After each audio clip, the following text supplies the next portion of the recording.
Welcome to History 112, Lecture 50, The Collapse of the Reagan Revolution.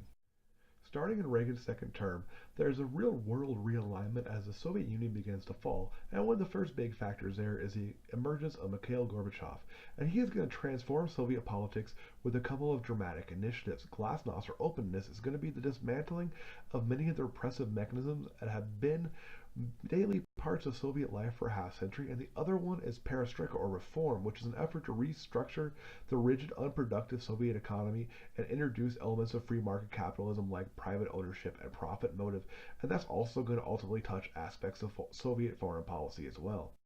One of the first big signs that things were changing in the Soviet Union was that in 1986, Gorbachev is going to propose reducing the nuclear arsenals of both sides by 50%. However, they cannot come to agreement about Reagan and the Star Wars program, so that prevents any real action there. But by 1988, Reagan and Gorbachev are going to be signing treaties eliminating intermediate range nuclear forces from Europe, and Gorbachev is also going to end the military mobilization in Afghanistan. Now, by this point, Gorbachev has realized the Soviet Union cannot sustain its commitments around the world anymore and is actively dialing them back. So, when the Soviet bloc collapsed in 1989, the Soviet Union takes no real action, and Poland, Hungary, Czechoslovakia, Bulgaria, Romania, East Germany, and Albania are all going to break away and shift to a non-communist and even in some cases anti-communist regime, and by 1991, Germany has been reunified. In 1991, the Soviet Union itself collapses, and by the end of August, many of the Soviet republics had declared independence, and the Soviet government is powerless to stop the fragmentation. Gorbachev is going to resign as leader of the Communist Party, and the Soviet government and the Soviet Union itself is going to be gradually dissolved. However, it's not just the Soviet Union that is seeing significant change. The government in China had been liberalizing somewhat, and in May 1989, students in China are going to launch a mass movement calling for even greater steps and even greater democratization. However, by June, hardline leaders had seized control of the government, and then they proceed to brutally crush that pro-democracy movement and restore the hardliners to power within China. Around the same time as well, the apartheid regime in South Africa begins to dial back its traditional policies, and they're going to legalize the African National Congress and release Nelson Mandela from jail. And by 1994, there's going to be national elections in which all South Africans will participate, and Nelson Mandela is going to become the first black president of that country.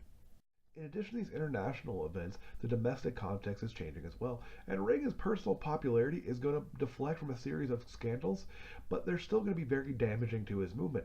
Now, the primary scandals had emphasized there was corruption and illegality and ethical lapses in a variety of places such as the EPA, the CIA, the Department of Defense, and the Department of Housing and Urban Development.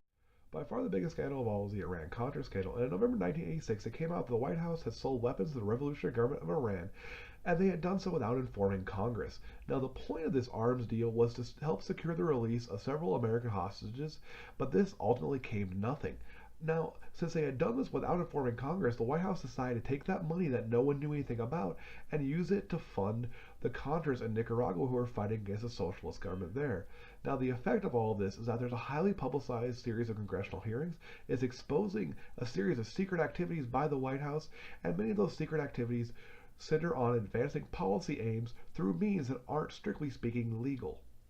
The sinking popularity of the Reagan administration is going to assist the Democrats in regaining control of the U.S. Senate in 1986, and it's going to really provide a lot of hope for a presidential victory in 1988. Now, the Democratic nomination is ultimately going to go to Michael Dukakis, who was a three-term governor of Massachusetts, whereas the Republicans are going to nominate the sitting Vice President George Bush. Now, Bush's campaign is a long, relentless personal attack on Dukakis, and Bush's campaign is one of the most negative campaigns in American history. That said, Bush does win the election 426 to 112 electoral votes. There are three notable things to keep in mind with regards to the Bush presidency. First is that the Democrats are going to retain power in both houses of Congress. Second, the Bush administration is going to focus on international affairs. And third, there's an absence of important initiatives or ideas about domestic issues. But Bush is going to be popular during his first 3 years, and that's going to have a lot to do with his handling the breakup of the Soviet Union. In particular, Bush is going to cooperate with Gorbachev and reach several important agreements with the Soviet Union, and many of those are far-reaching arms reduction agreements. The Bush administration was not successful on the domestic front. Bush's agenda was very limited. He would not consider most items. All he was really interested in was reducing a deficit and keeping his 1988 campaign pledge to not bring in new taxes. But he does lose a lot of credibility in 1990 when he is forced to do so by the Democratic Congress.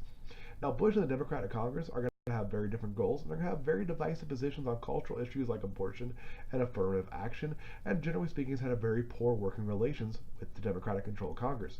However, after 2 years of debate, the President and Congress are going to agree to a civil rights bill that is intended to abolish job discrimination. But what Bush is remembered for most of what happens in the final year of his presidency after the international context has all changed. Now, Bush had two options about how to employ America's political and military power, and both options are going to have an effect on policy. Now, one was that the United States could reduce its military strength dramatically and concentrate all its energies on pressing domestic issues.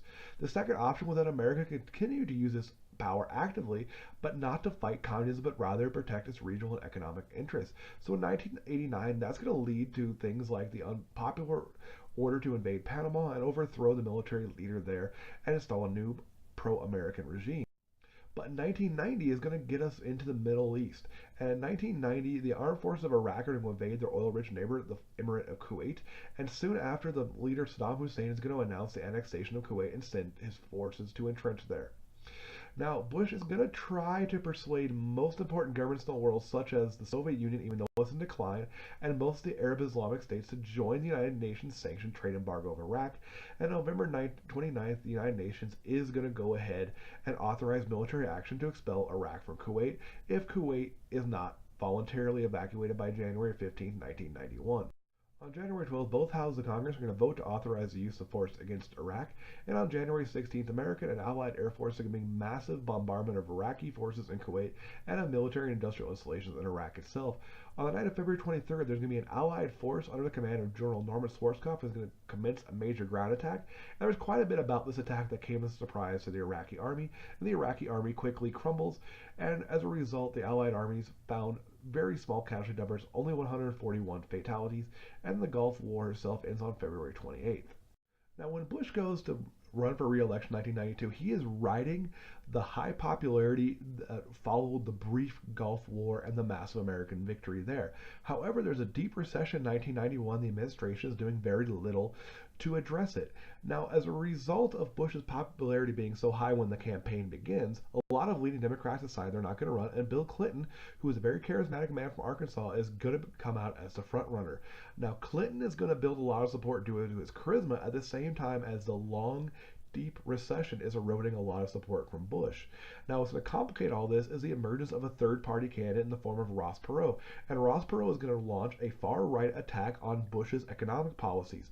And that's going to pull a lot of voters away from Bush.